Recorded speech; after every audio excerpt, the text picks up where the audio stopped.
Good morning friends, we are discussing in previous year lecture unit 1 to 9 and today we are describing unit number 10 federal structure and distribution of legislative and finance power between union and state, in which means in Gujarati union and state means સંઘ અને રાજ્યો વચ્ચેના federal structure અને distribution of legislative એટલે કે વિધાનસભા અને finance power એટલે કે નાણાકીય શક્તિનું વિતરણ.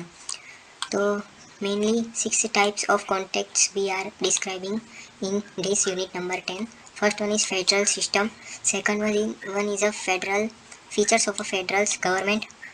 Third topic is legislative relations, article 2452 to article 255 we are describing in details. Next one is administrative relations, then after cooperation between centers and states, and last one topic is general state relations during emergency. So these 6 types of parts we are describing in details. So you are continue to watching this series and likes and subscribe. Thank you so much. Features of federal government.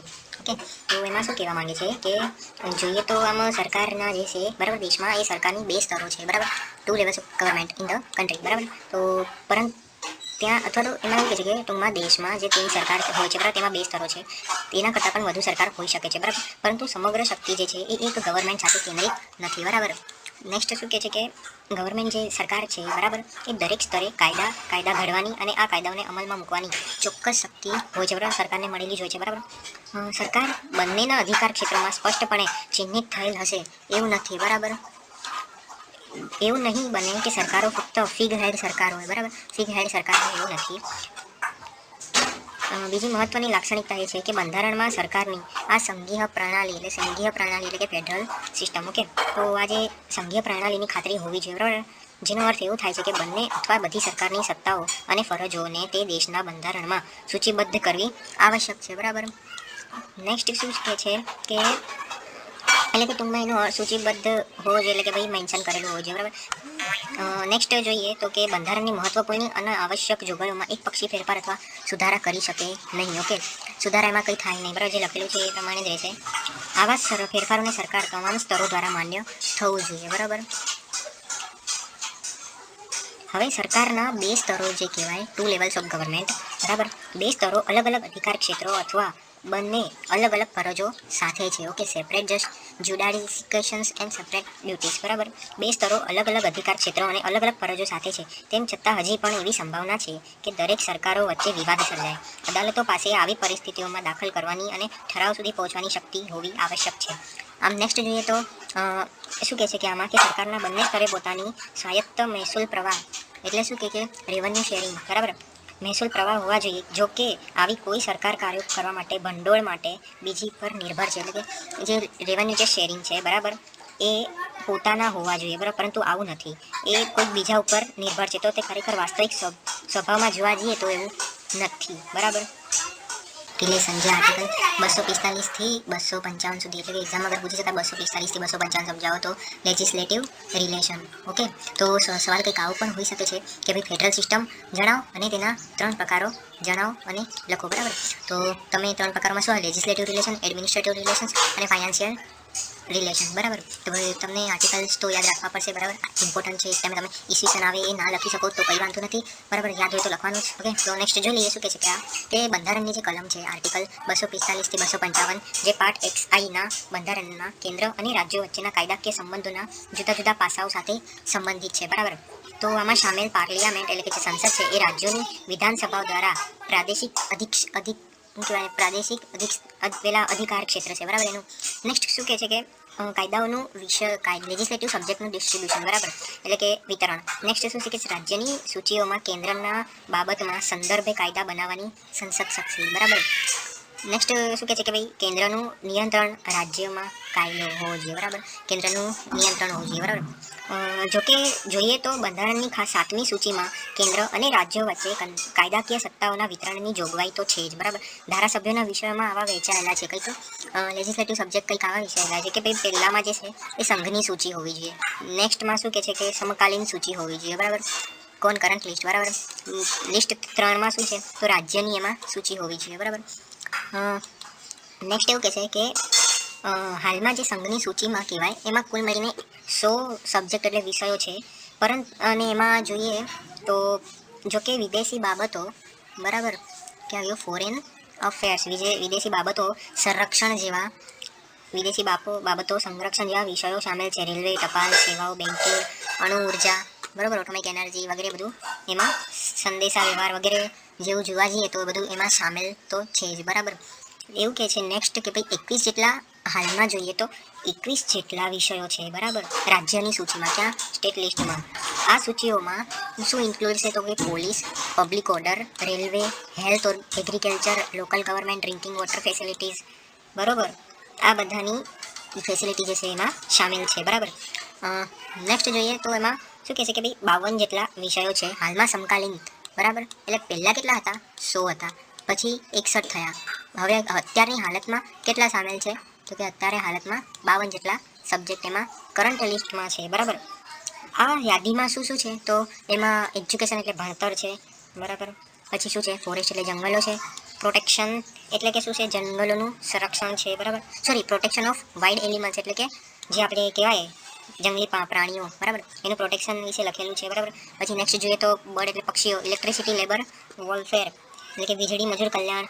પછી શું કહે છે? Criminals લો એટલે ગુનાહિત કાયદો અને પ્રક્રિયા. પછી શું છે કે નાગરિક સિવિલ પ્રોસિજર એટલે નાગરિકની કાર્યવાહી. વસ્તી નિયંત્રણ, પોપ્યુલેશન કંટ્રોલ એટલે વસ્તી નિયંત્રણ અને ફેમિલી પ્લાનિંગ. ડ્રગ્સ એટલે કે આયોજન, કુટુંબિક આયોજન, દવાઓ વગેરે જેટલું સામેલ છે. હમણાં જે કરી એ તો વાત હતી આ 3 લિસ્ટની, બરાબર.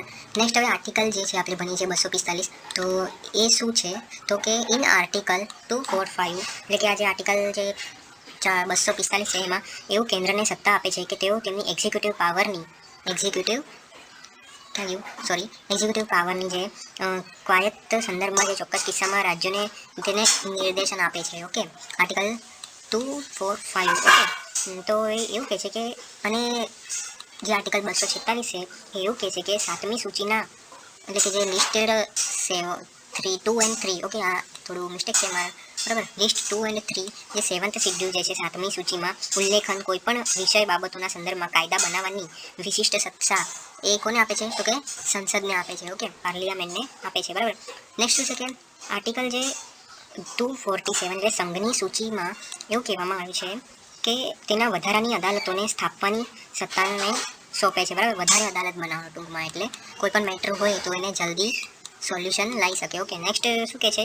આર્ટિકલ 248 કે જણાવે છે કે સંસદ પાસે સુસંગત સૂચિ અથવા રાજ્ય સૂચિમાં સામેલ નથી, બરાબર. એટલે parliament was exclusive power to make any law with respect to any matter not included current list or state list, બરાબર. કોણ current list or state list એટલે કે કોઈ જોવા જઈએ તો આમ સંસદ પાસે સુસંગત સૂચિ અથવા રાજ્ય સૂચિમાં સામેલ નથી તે બાબતે કોઈ પણ કાયદો બનાવવા માટે વિશિષ્ટ પાવર છે, એટલે કે એમાં પાવર આપેલી છે તમે લો બનાવી શકો એમ. 249 આર્ટિકલ એવું કહે છે કે સંસદને રાષ્ટ્રીય હિતમાં રાજ્ય સૂચિમાં કોઈ બાબતે કાયદા ઘડવાની સત્તા આપે છે, બરાબર. નેક્સ્ટ શું છે? 250 આર્ટિકલ એવું કહે છે કે જ્યારે રાષ્ટ્રીય કટોકટી, બરાબર, રાષ્ટ્રીય નેશનલ ઇમરજન્સી એટલે રાષ્ટ્રીય કટોકટીમાં જે જોઈએ તો આર્ટિકલ 332ના અંડરમાં જ છે, આ 352ના હેઠળ જ છે, કાર્યરત જ છે, ત્યારે રાજ્યની સૂચિથી સંબંધિત બાબતો પર કાયદા બનાવવાની સંસદને સશક્ત બનાવવામાં આવે છે, બરાબર. હમણાં મેં કીધું પાર્લિયામેન્ટને લેજિસ્લેટિવ પાવર રિસ્પેક્ટ અને આપેલી છે, બરાબર, કે જે તમે નિયમો બનાવી શકો, બરાબર.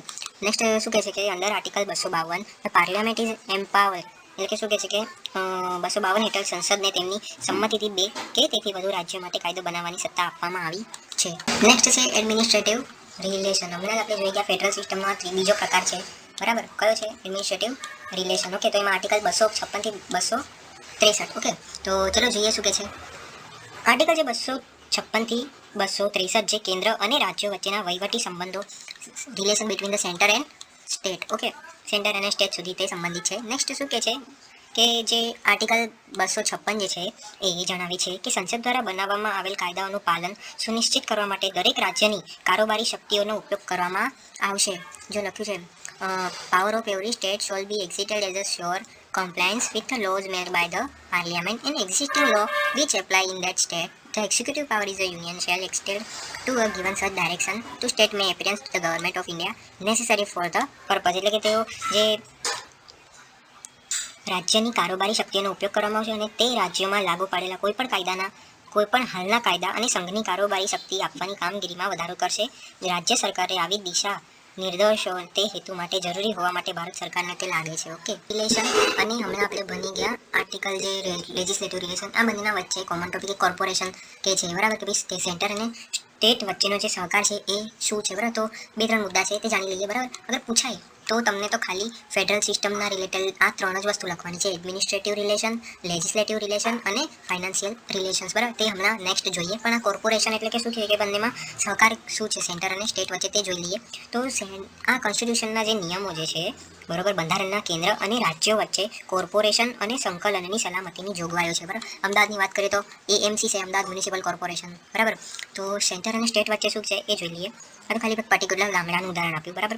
તો આર્ટિકલ 261 જે જણાવે છે કે ભારતના સમગ્ર ક્ષેત્રમાં જાહેર કૃત્યો, બરાબર, ઇન્ડિયન ટુ પબ્લિક એક્ટ્સ, બરાબર, રેકોર્ડ્સ અને સંપૂર્ણ હિંમત અને ક્રેડિટ આપવામાં આવશે, બરાબર, યુનિયન અને સ્ટેટને, બરાબર. યુનિયન અને દરેક રાજ્યની કાર્યવાહી ન્યાયિક કાર્યવાહી માટે, બરાબર, ન્યાય આપવા માટે, બરાબર. જ્યુડિશિયલ પ્રોસેસિંગ એટલે ન્યાય આપવા માટે.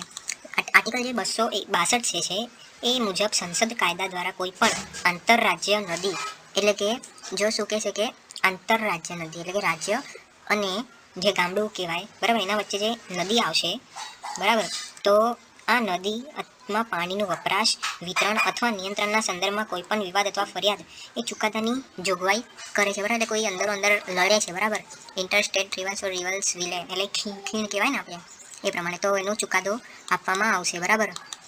આર્ટિકલ 263 જે છે એ રાષ્ટ્રપતિને રાજ્યો વચ્ચેના વિવાદોની પૂછપરછ અને સલાહ આપવા કેટલાક અથવા બધા રાજ્યો અથવા તો કેન્દ્ર અને એક અથવા વધુ રાજ્યો, બરાબર, તેની વિષયોની તપાસ અને ચર્ચા કરવા માટે આંતરરાજ્ય, બરાબર, ઇનર સ્ટેટ ની કાઉન્સિલિંગની સ્થાપના કરવાની તેને સત્તા આપે છે. કે ભાઈ તું ગવર્મેન્ટ જે છે, બરાબર, તો પ્રેસિડેન્ટ એટલે રાષ્ટ્રપતિ થાય, તો પ્રેસિડેન્ટને આવી આપેલી છે કે ભાઈ તમે પણ આનો કંઈક ચુકાદો લાવી શકો, બરાબર.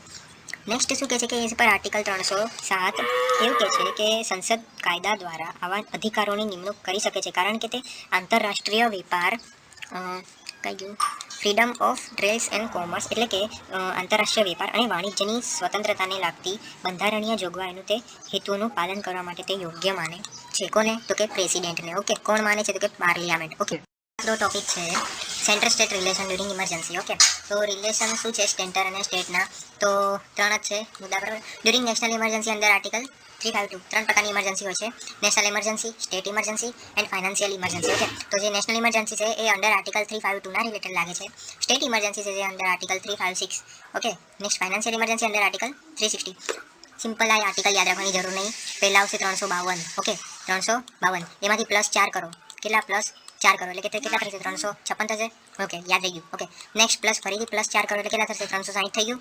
તો એ આર્ટિકલ એ પ્રમાણે યાદ રાખી દીધું, બરાબર. આર્ટિકલ ગોખી લેવાના, કઈ જરૂર નહીં. +4 કરો. ઓકે, આ 3 માટે છે, દરેક માટે નથી, તો ધ્યાન રાખજો. તો અંડર આર્ટિકલ જે national emergency act under article 352 શું કહે છે કે ભાઈ કટોકટી દરમિયાન રાજ્ય સરકાર, કેન્દ્ર સરકાર, બરાબર, રાજ્ય સરકાર અને કેન્દ્ર સરકાર બંને એ બીજાને આધીન હોય છે, બરાબર.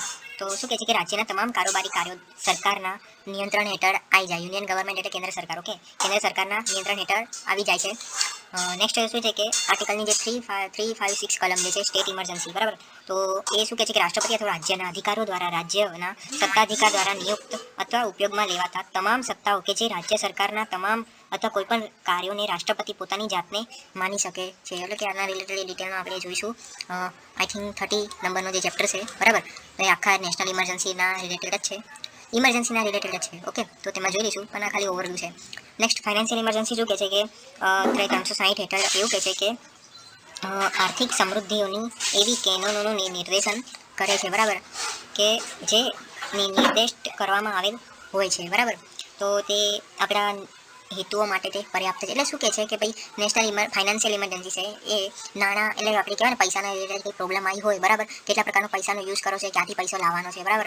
જેમ કે અત્યારે મેઇન વાત કરતી કે ભાઈ મોટેરા સ્ટેડિયમ, બરાબર, તો એના માટે તમને યાદ છે એનો કરોડો ઉપર ખર્ચો થયો છે. આઈ થિંક મને ખબર નહીં 1500 કરોડ કે સમથિંગ કંઈક, બરાબર, ખર્ચો થયો છે. કે આ ભાઈ ક્યાંથી લાવ્યા હશે, બરાબર, ગવર્મેન્ટ, બરાબર, કઈ રીતે લાવી હશે, તો એના રિલેટેડ બધું ડિસ્કશન થાય છે, બરાબર, પ્રેસિડેન્ટ જોડે, બરાબર. તો એ બધું લખશું. લેकिन આપણે એના રિલેટેડ બધી ડિટેલ્સ 13મા ચેપ્ટરમાં કવર કરશું. ઓકે, તો આપણો પતી ગયો આ કયો આપણે યુનિટ 10, બરાબર, ફેડરલ સ્ટ્રક્ચર. ઓકે, તો મિત્રો તમને અગર વિડીયો ગમ્યો હોય તો પ્લીઝ લાઇક કરો, શેર કરો, તમારા મિત્ર વચ્ચે શેર કરો. મિત્રો ઘણી મહેનત લાગે છે, પ્લીઝ યાર સપોર્ટ કરો. ધન્યવાદ.